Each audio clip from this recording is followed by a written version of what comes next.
Libya থেকে দেশে আনা হলো অবৈধভাবে ইউরোপে যাওয়ার পথে ভূমধ্য সাগরে নৌকাডুবিতে নিহত ৮ বাংলাদেশির মরদেহ।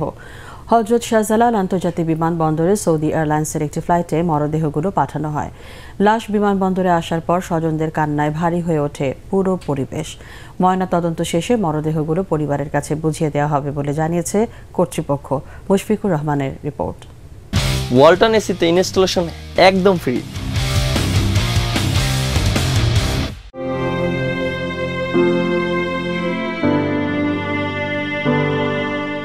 ভূমধ্যসাগরের তিউনিসিয়া উপকূলে গেল 14 ফেব্রুয়ারি ইউরোপ যাওয়ার সময় নৌকা ডুবে মৃত্যু হয় ৮ বাংলাদেশির। দীর্ঘ কূটনৈতিক প্রক্রিয়া শেষে ৮ বাংলাদেশির মরদেহ বৃহস্পতিবার পাঠানো হয় ঢাকায়।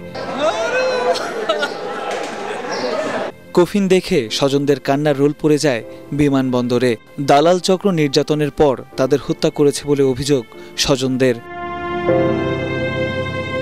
৯ জন লোক নিচে যাইতে চায় নাই, আমার ভাই উঠে আবার উপরে বসছিল, ওদের পরে আবার পিটাইয়া নিচে দিয়ে বক্সটা আটকাই দিছে। এই দালালের বিচার চাই। আমার স্বামীরে মারছে, আমার দুটো বাচ্চা ছোট ছোট। 15 লাখ টাকা দিছি, তাতেও মারপিট করে ওই বক্সের ভেতর আটকাইয়া তারপর মারছে। ওই বোর্ডে আরো লোক জীবিত ছিল, তারা ফেরত আসছে, তারা বলছে। লাশ পেতে দীর্ঘ সময় বিমানবন্দরে অপেক্ষার পর জানানো হয় ময়নাতদন্ত ছাড়া লাশ পাবেন না স্বজনরা।